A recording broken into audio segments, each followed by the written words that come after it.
Hello, this is Dolores Cannon again, and this is the Metaphysical Hour. And I would like to give out the numbers that you can call if you do want to call in during the show. The one number to call for the States is 1-888-268-4313. That's 1-888-268-4313. For those people that are international and in other countries, if you want to call in during the show, the number is 1-281-419-7697. 1-281-419-7697. If you want to call in any time during the show. Okay. Tonight is going to be a little different. This will be my first time to have a guest on the show. And so we're going to see how it's going to go.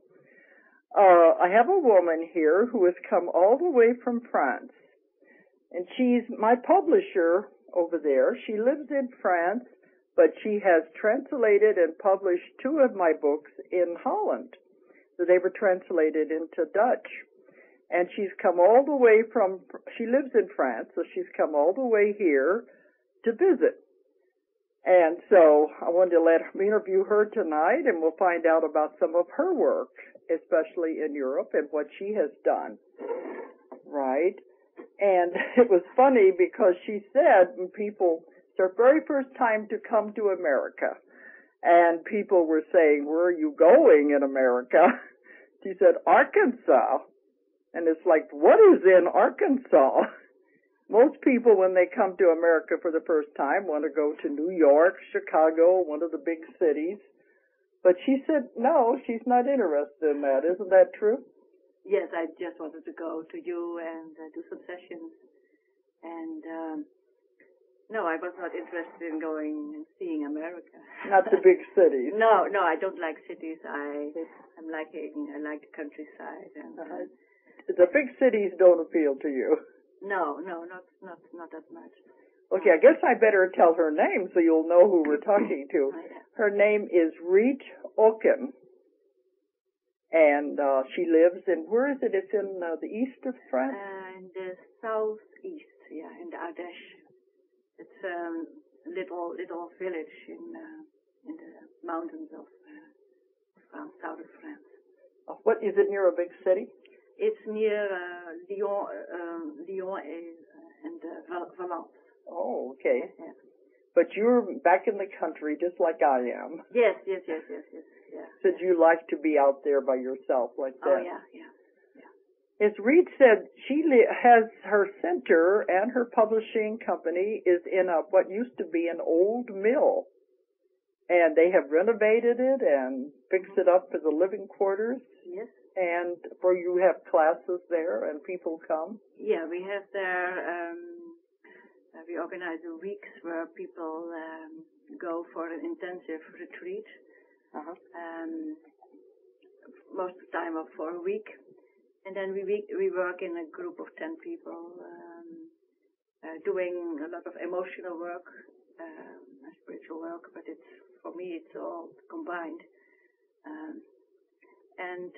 So we work a week together, and then we go again to Holland. So most Dutch people and Belgian people. A lot of them do come from Holland then for your classes. Yes, the most, yeah. It's Dutch speaking. My friend is not so good that I do already a French speaking group. So it's a Dutch group, yeah. Makes it easier that way. Oh, yeah. But you said the building is an old mill that dates back to the 1700s. Yeah. But it must have sat empty for a long time, didn't it? Yeah, it was for 20, 30 years was it empty, and then another Dutch owner came and then he sold it to us. Yeah. But it's had 25 rooms, so it's it's a big building. Yeah. And I can imagine the amount of work it must have taken to start making it into a place to live in again. Yeah. We did a lot of with friends, and we had all the money in the house, so we did it all by ourselves in the beginning. Mm-hmm. How many years ago was that you... 9 years ago. 9 years ago there, yeah. That you found the old mill. Yeah. It was an inner voice who told me if I would like to go to France and live there. I said, yeah, why not? Yeah, I would like to go. And then they showed me... okay, when she says the voice, I think people out there who are into metaphysics know she's talking about what I call them, they. You know, we hear these things in our minds, and if we're smart, we will listen to it. And you might say intuitions, guides, guardians, higher self. My higher self, yeah. My sister up there, I always say. Our sister up there. Okay. Yeah. But I was wondering, why you were from Holland, and you lived where, around Amsterdam? And I lived in the south of Holland, and all of a sudden you end up in France. Yeah. We had just our house renovated in the south of Holland. And then the voice came and said, you like more warmer climate, you can better write, you have more inspiration when you are in nature. I said, yes, it's true. So there is a house ready for you there. So they talked about a mill. And I thought, mill in France? I mean, the mills are normally in Holland. I didn't know France very good. And so I looked on the map for mills, so for a village who was the name mill in, but it wasn't. But I went then there, and I was led to a place, and I came to a company who sells houses. The real estate company. A real estate company. And I say, after a week of searching, and I thought I quit the mill. I just looked for a house. I said, what do you look for? He asked me, a house. And then he said, I have something very nice for you. It's an old mill. And then I said, oh wow, it's it.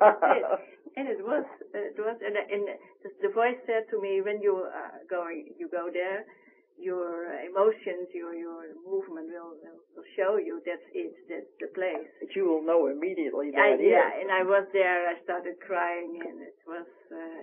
But it was an old deserted building. It was the second house of a Dutch. But I mean, it's not the kind of thing you would think. No, and it was huge. It was very big, and I had no intention to start a center there.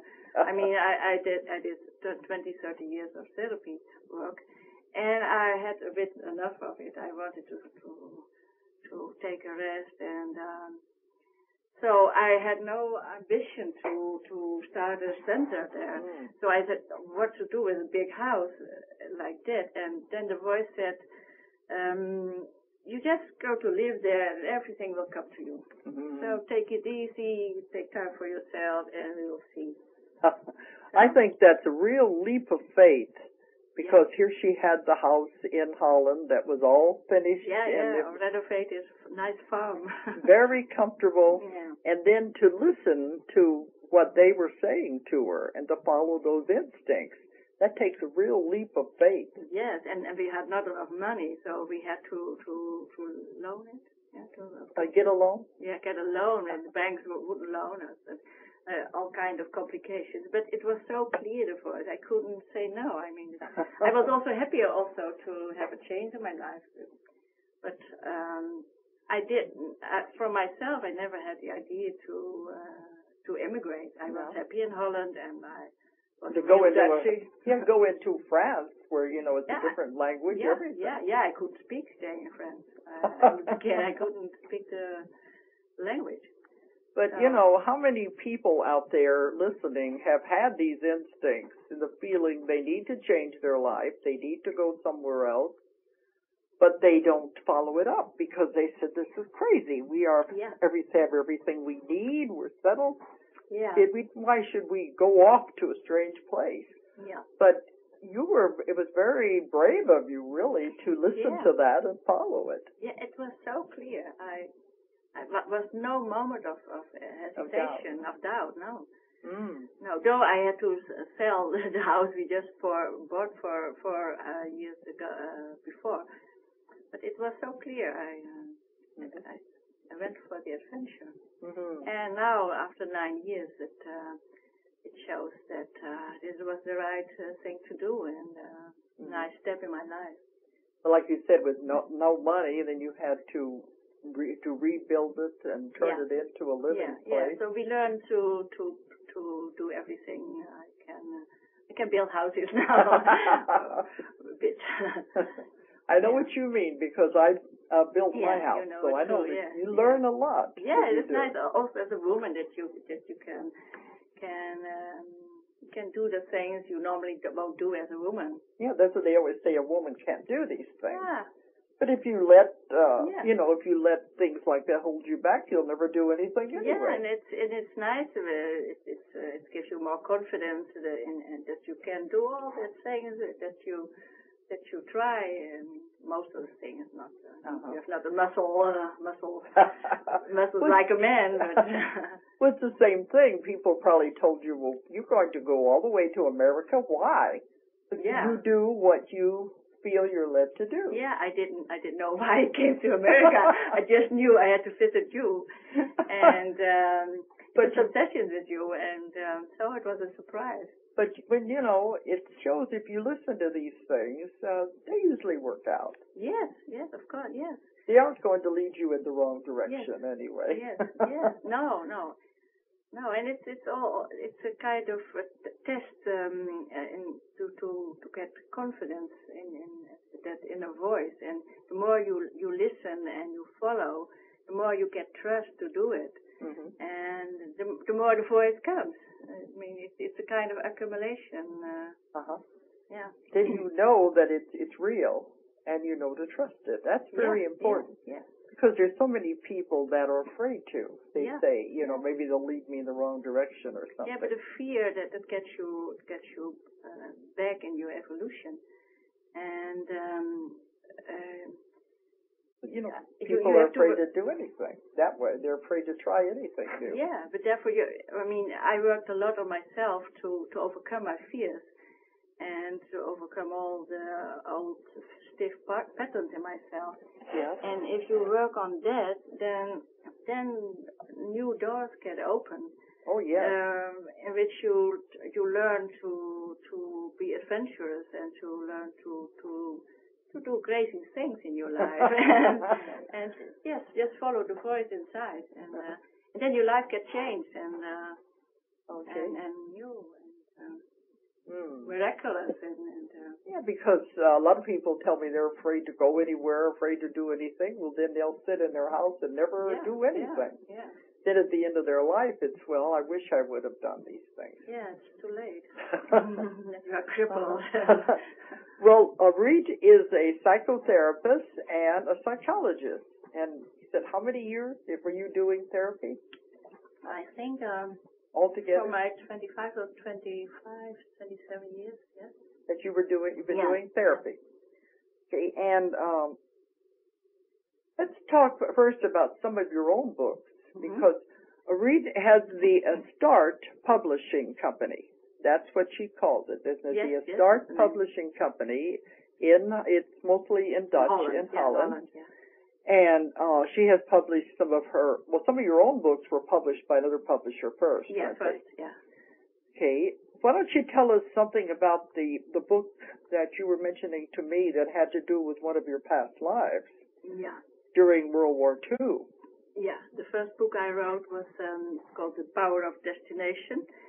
And in that book, I write down my memories I had after doing some sessions in hypnosis and many dreams and other kind of therapies, in which I remember that I lived in the time of World War II and ended my life as a Jewish young woman in Auschwitz.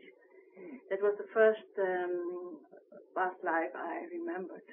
And when I remembered that life and relived through all the emotions,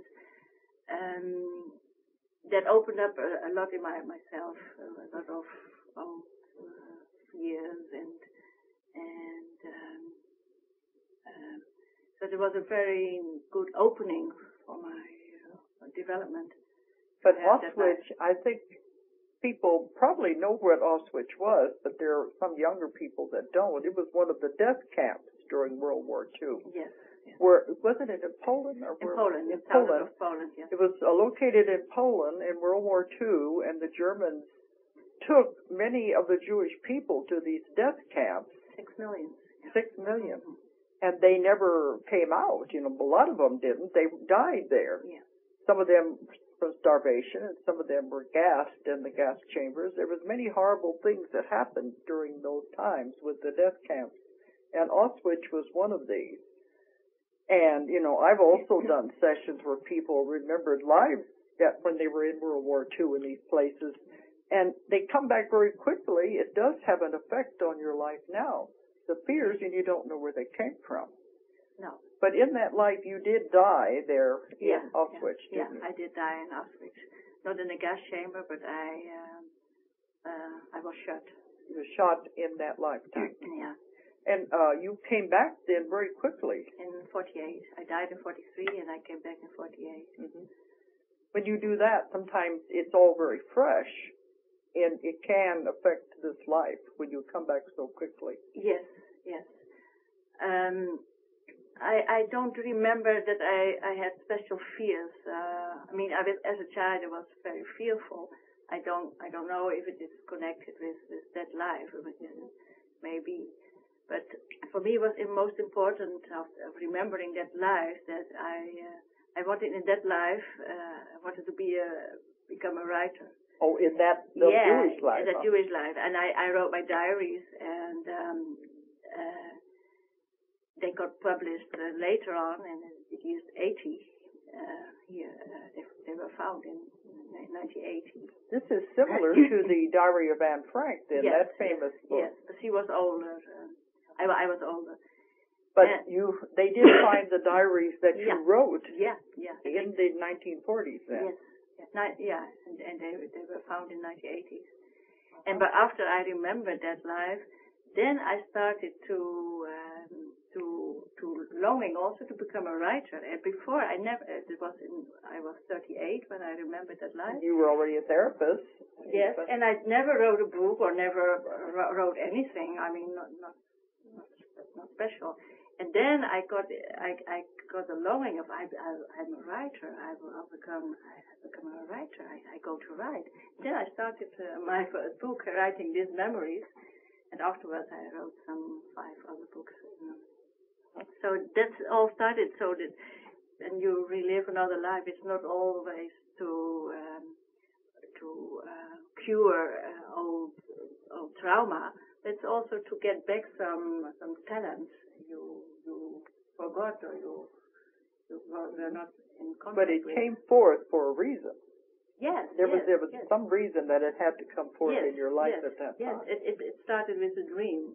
I had a dream that I saw trains and went to Auschwitz. That was in the dream.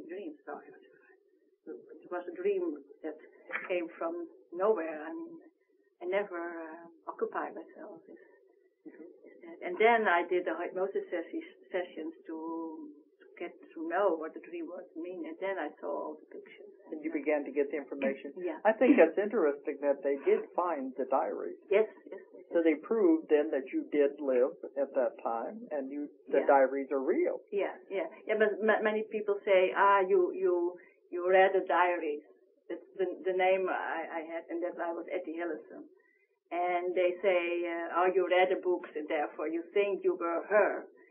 But I read her books before, in a few years before, but I found them good, but I was not very in.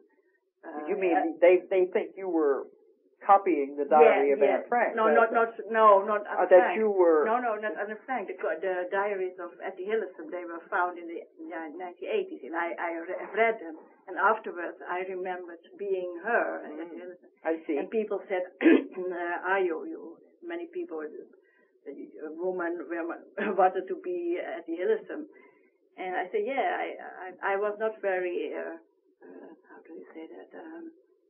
I didn't very adore her. So many people adored her because of the diaries. I wrote them. I read them and I find them good, but I was not special.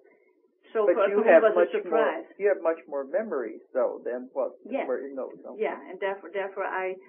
They in Holland in the 1980s they admired her like a saint because she was a very metaphysical diary also and. But she was as an ordinary woman. Yeah, and I showed in my book she was an ordinary person. I showed all the neuroses were also involved. Especially she could have hid herself and not going to the camps, but she went voluntary, and there people admire her for. And I say that's where they mean. And I say it were all the guilt feelings she went. So it was in my memory. Oh, okay. So, okay, but this was my first book. Primarily, I wrote it to overcome my fear, to show my experience. Mm. But you said this book is no longer in print in Holland. No, you can download it from my website. From your website, it can be downloaded in English too. They have to write me an email, and then I will send it. You do have it in English. Yeah, but it's not in a book form anymore. No, but it is can be downloaded on your website. Do you want to give your website? Yeah, it's in Dutch, so I have to speak Dutch. You may have to spell it. Yeah. Okay. The website is licht.werk.com. What does that mean? Sparkle of light. Oh, okay. So we call our work spark of light work. Sparkle of light work. Okay. Spell it so that in Dutch. Yeah, well, spell it in English so they can write it.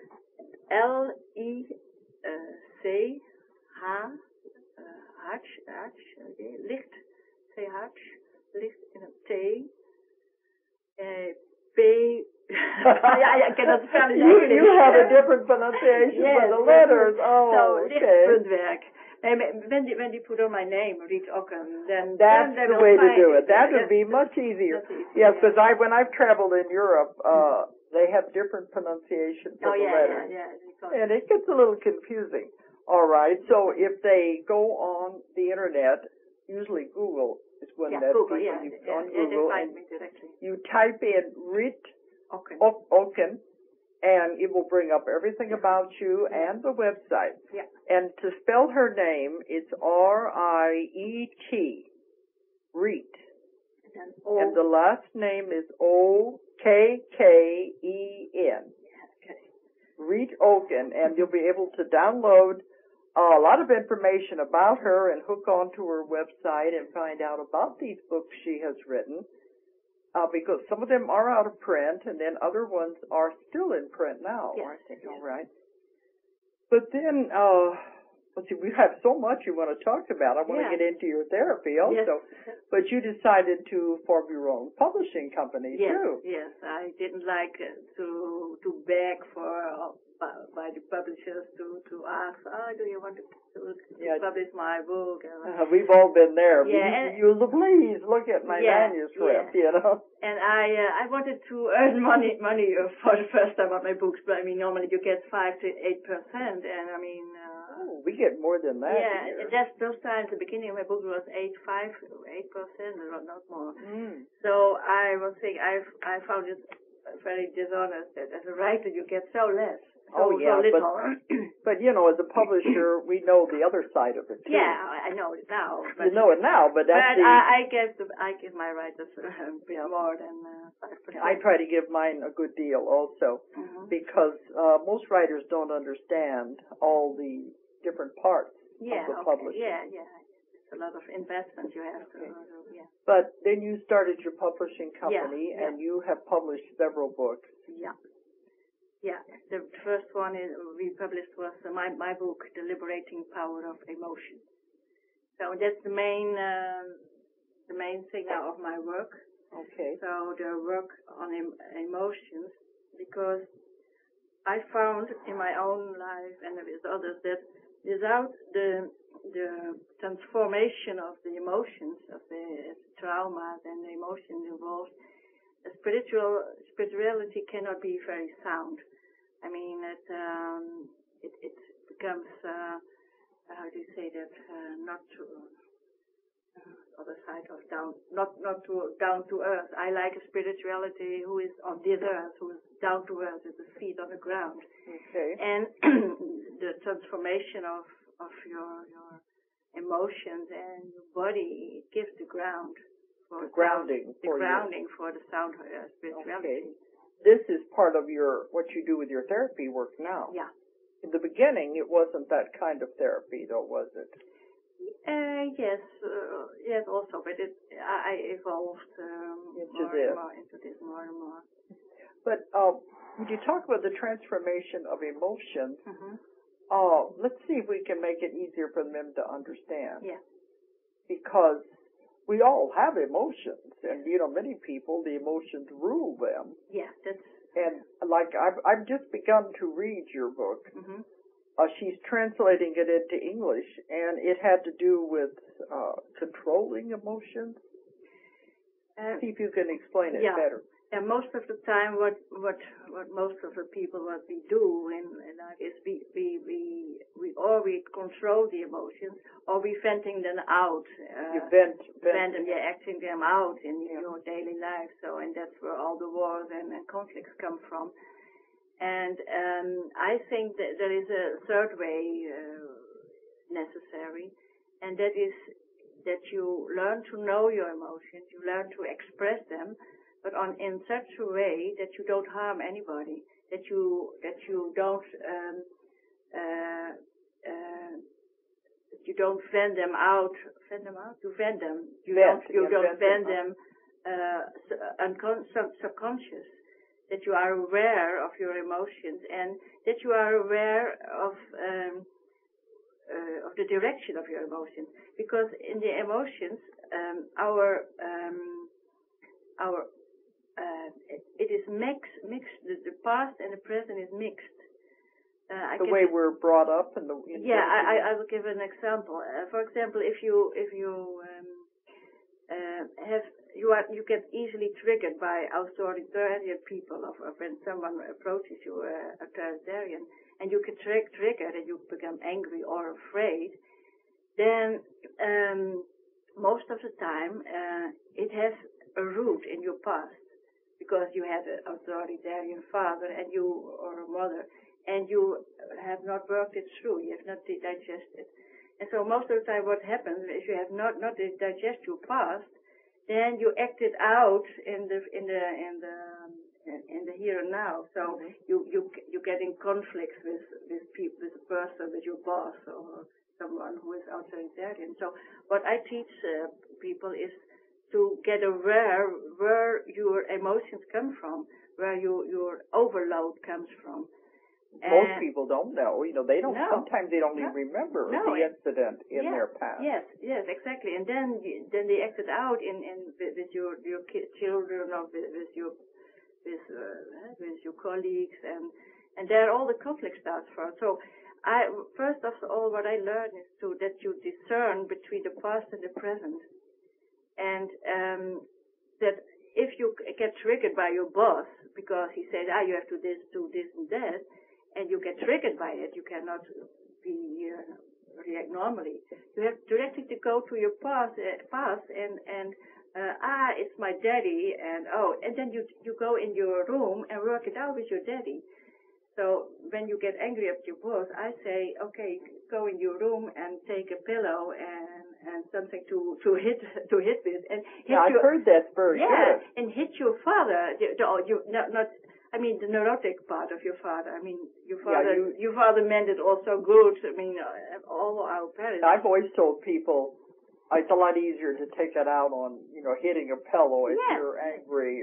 Then you don't want to hit a child or hit a person. No, and if you hit it out for yourself, then you can deal easily with your boss, because then your overload is gone, and you can say to your boss, hey boss, I don't like if you scream at me. You can talk normally to me. Then you can be friendly, saying things like that instead of. We hope that the boss will accept it.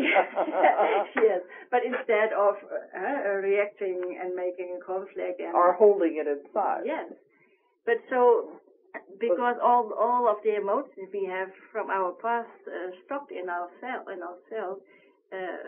we try to control them. But everything what you control, it comes by the little holes in everything what you put under the carpet. It comes. Sweep it under the carpet. But it comes to the surface in a way when you are afraid, when you are tired. Then the emotions comes and so then you vent it out, and it has no sense. But a lot of people can't trace it back to where it comes from. No, but that's the work. That's your work. But the average person, they just know they're angry, and they take it out on everyone around them. Yeah, and therefore the work continues in our world. And so I think, and you will find love and spirituality is, for me, is love, is to do with realization of love. Mm-hmm. Then you have to find your hate, your old hate. And hate is nothing and a fixation of your old anger. And that old anger that traces back to times where you were powerless as a child, or maybe also in another life. Yeah, so like Auschwitz, my work too deals with finding the answer in another life. Yes, mine also. So also when you were powerless, for example, if you were in Auschwitz, then when you are a victim, you are angry. Well, that was definitely a victim in that life. Yes, and then you are angry. And that angry, when you don't digest that, then it gets stuck in yourself, or you become sick, or you get involved in conflict situations with your loved ones, or your family, or your children. business. You give it to your children, and so it's very, very important for me for true spirituality to do the emotional work. And in nowadays, I know it's not very popular because in many metaphysical and spiritual scenes, they all say, the emotional work, we are gone beyond that. We have to, it's the ABC, we have got it. But I think going into, we've evolved beyond that. We're better. But it's not true. Most people are not beyond that. I mean, we can think that and we can hope that, but it's not true. I mean, everyone was a child, and when you were a child, you were powerless. Now say that, powerless. Yes, that's right. Yep. That's it. So, and if you're powerless, then you pile up angriness. I mean, I work with a lot of people like this. Yeah, I remember when I was a child, I mean, everybody said to me what I had to do.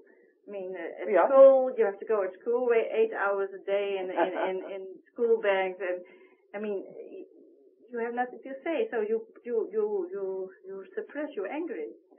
But that's life. The kids do have to go to school. But we have made a crazy life. We don't live natural anymore in this world. And therefore, because you can't very well tell the kids they don't have to go to school because. Oh yes, I published a book of an American school, Sudbury Valley School. It existed already 35 years, in which the children are free. They let the children totally free. They can hang around whole days, whole weeks, whole months, till there comes a moment that kid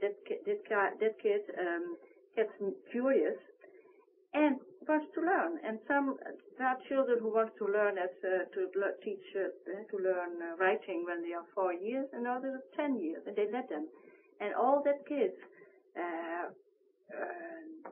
when they are 18 years and leave there, they know what they want. They are very self-sufficient, and they are allowed at many universities in America without a normal diploma, because they are so wonderful people. And so in Holland now there are many schools. They call that Iederwijs.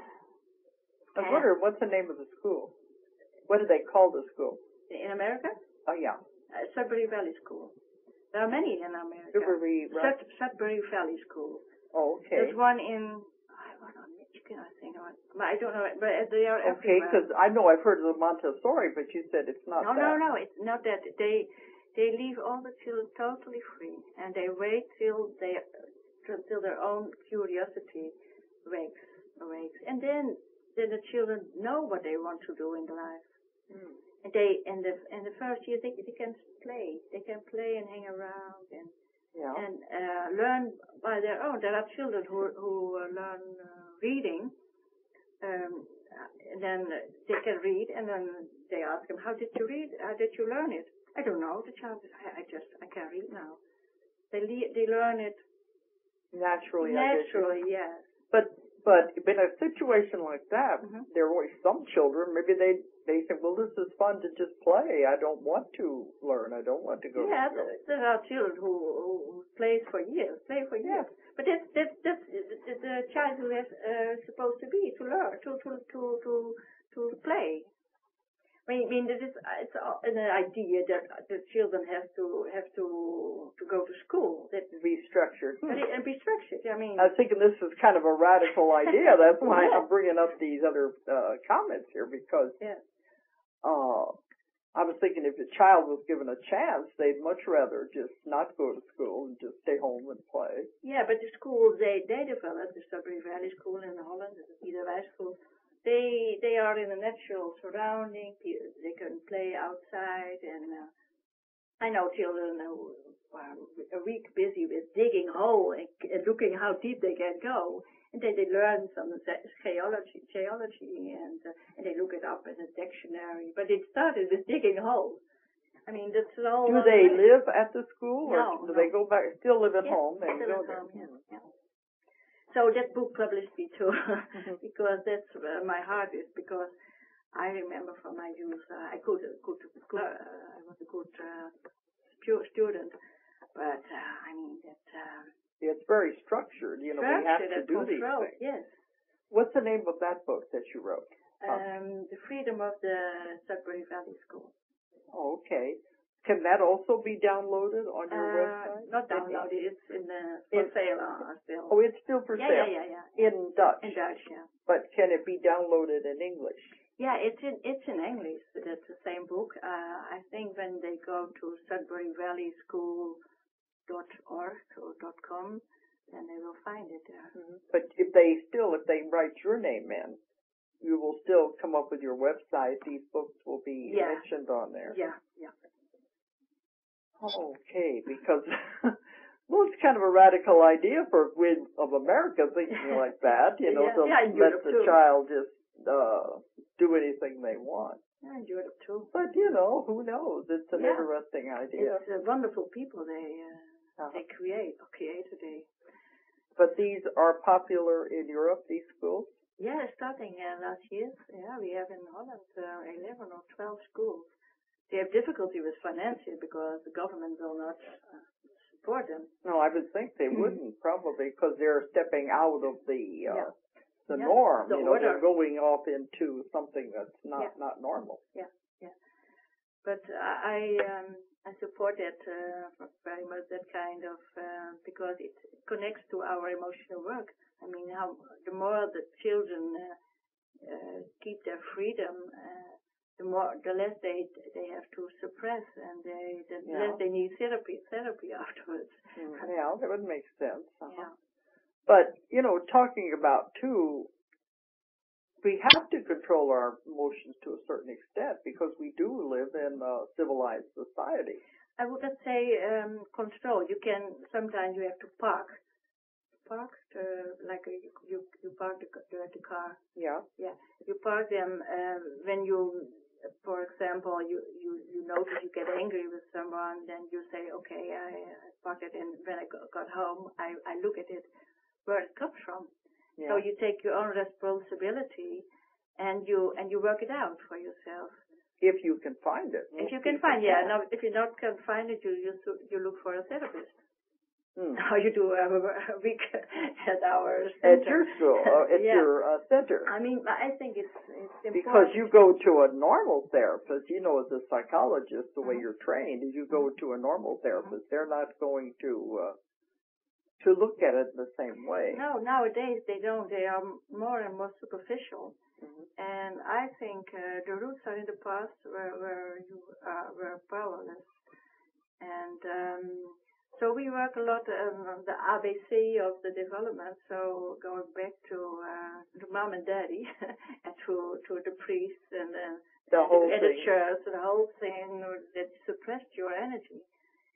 And so in our house in those weeks, there's a lot of screaming, a lot of crying, a lot of tapping on the cushions.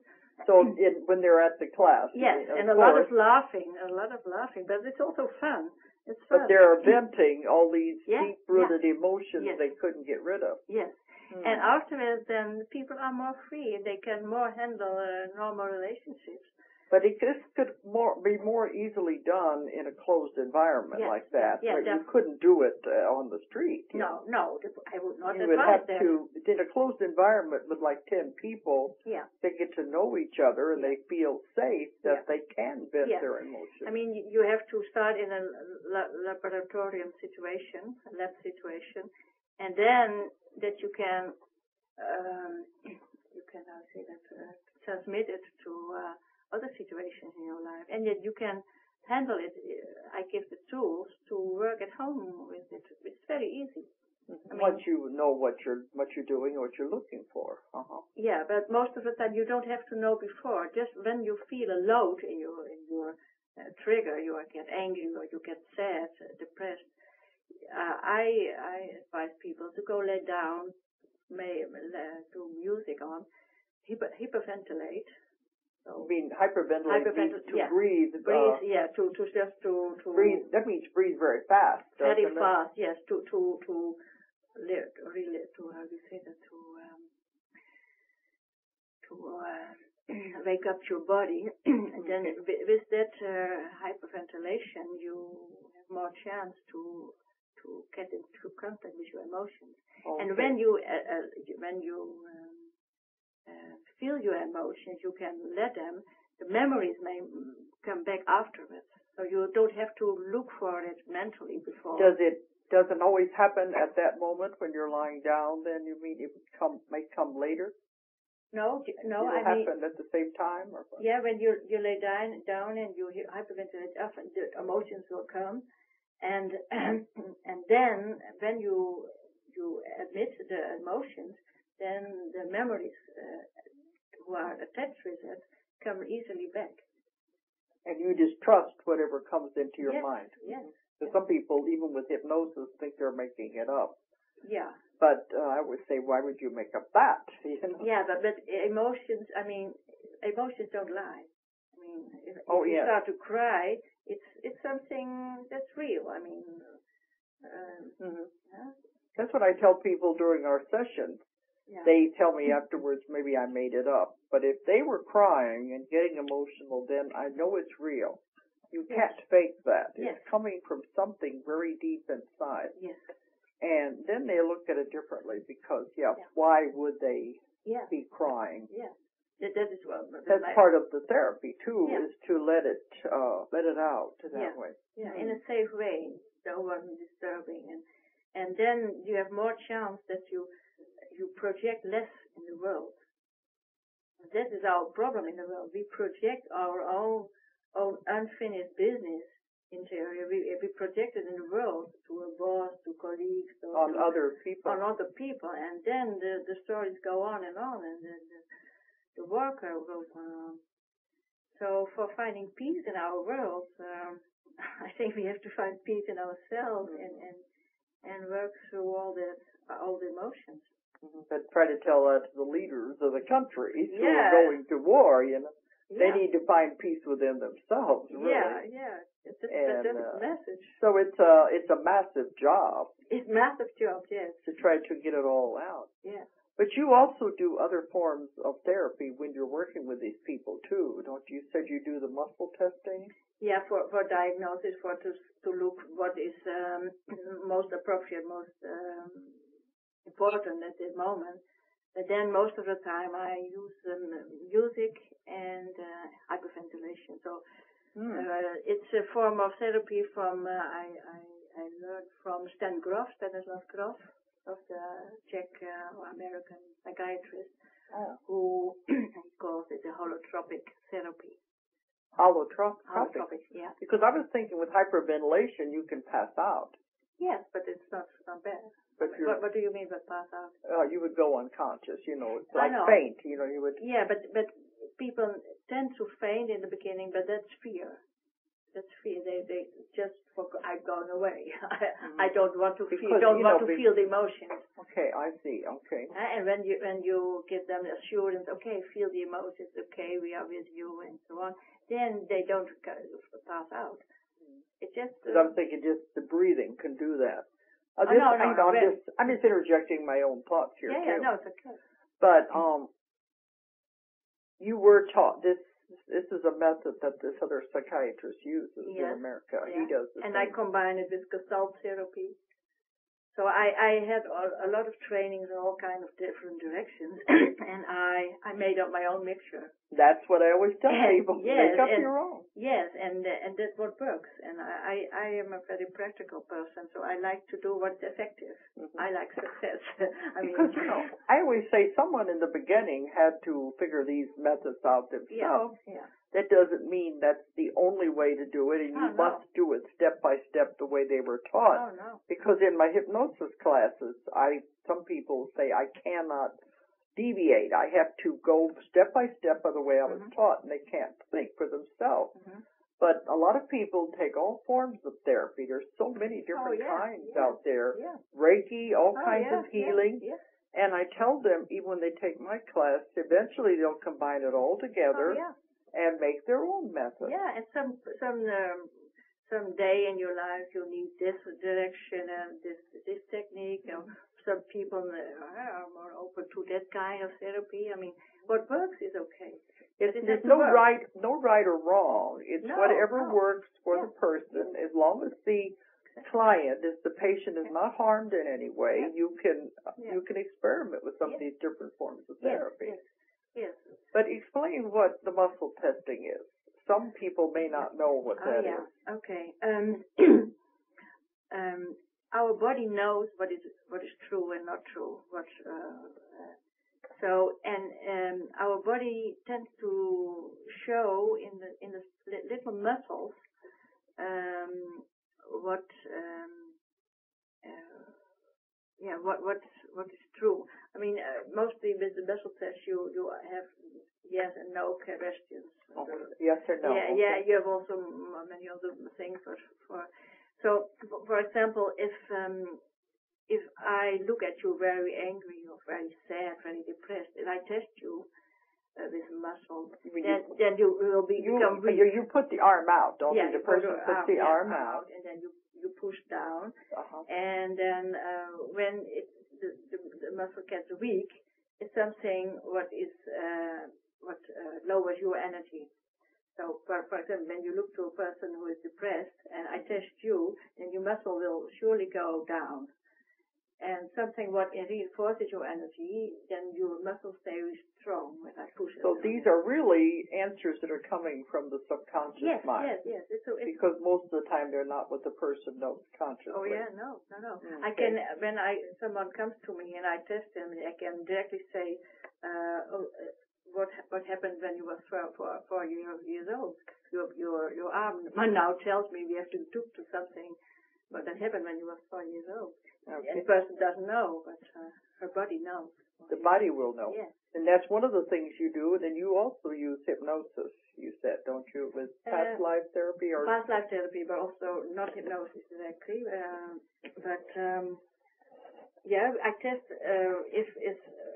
when I test a person, it can be something from the past in this life. It can also be another life that is important to look at now. What I call it is a carryover, or it's a residue from something that happened in another life, and it's influencing this life. Yeah. And once you find out what it is, then it usually goes away. Yeah, and then after we test it, and then we go to do the breathing work or the Gestalt work and work it out. So I have different techniques. What works for different people. Yeah, for different phases in the Mm. So when they come to you for these courses, there's about a week. Yeah. They work with each one to go through this. Normally, I work individually with them in the group, and then in between we do that intensive breathing sessions, and then we work 2 at 2. But I'm always there to supervise. That's why you don't want more than 10 anyway, yes, so you can have a very interactive and intense with the person. Yes, and also can look very precisely what is wrong with that person and what is with the other. I mean, that way they don't get lost in a big class. Yeah, exactly. That's what people have told me when they've gone to classes, 25 people or more, they feel they're overlooked. Yeah, and you can have something from that, but it's not so precise.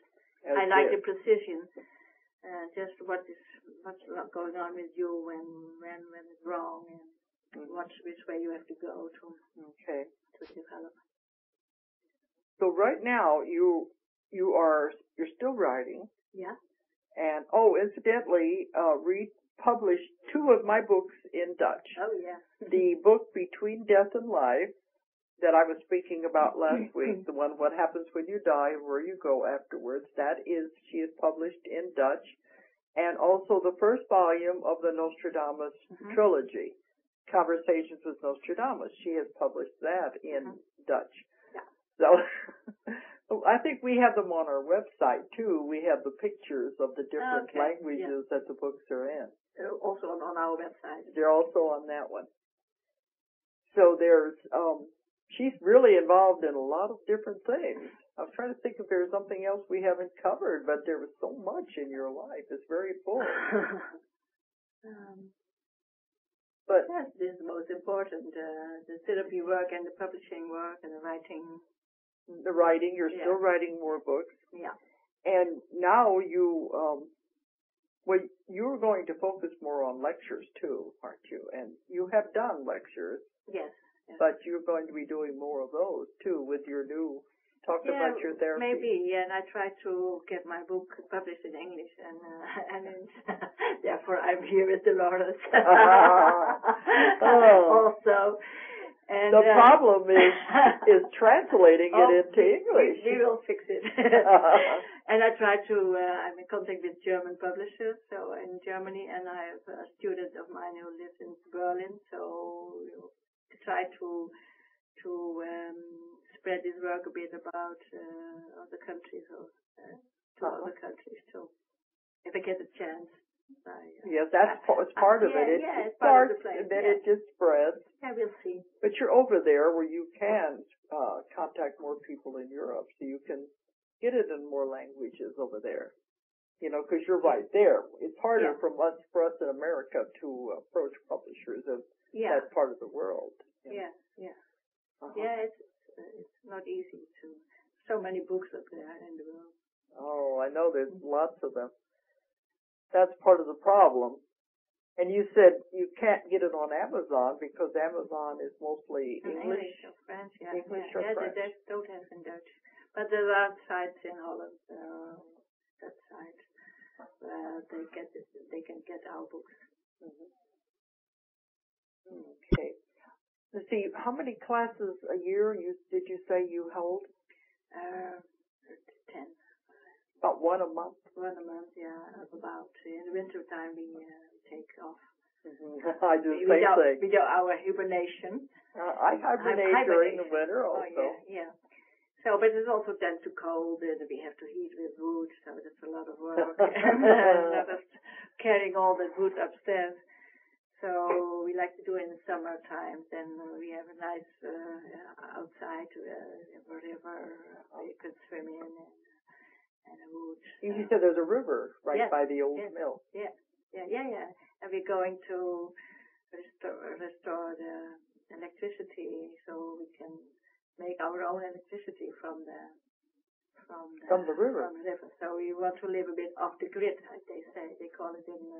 Well, that's the best way if you can get free electricity. Yeah. So we play around and do all things that we like. So then you have a nice life and you do what you like. That's always the goal, that you Yeah, can do what you like. And some people never get to do that. They are, we call, trapped in the rat race. Yes. You have to make a living. You have to make money. Yeah. Yeah, but it's also an indoctrination. I mean, you can live easy, when you want. You can live from not so much money, and then you find your own creativity, and then you can create everything you want. Yeah, yeah. That's the way to do it. You have seemed to have found the perfect world. Yes, yes. And you're helping a lot of people, and that's very important. Mm-hmm. So we're coming to time to close now. Okay. So if anyone wants to know more about Riet and find out about her website, to type in on Google Riet Okken. It's RIETOKKEN, and it'll bring up her website and all of her work, and you'll be able to download some of these books in English too. So I think she's doing a very valuable work, and I think it's wonderful that she has come all the way to America, to the hills of Arkansas, of all places. She'll be able to go back and say she's been in America, but it's just been in the little towns here in the hills. But she said she loves nature anyway. So she won't. I love you. Okay, for you. She won't have much to tell people back home about America, except it's very similar to where she lives. All right. Then if anyone wants to contact me, the website is Ozark Mountain Publishing is the name of the company, and that's abbreviated on our website. www.ozarkmt.com. It's abbreviation for mountain. ozarkmt.com.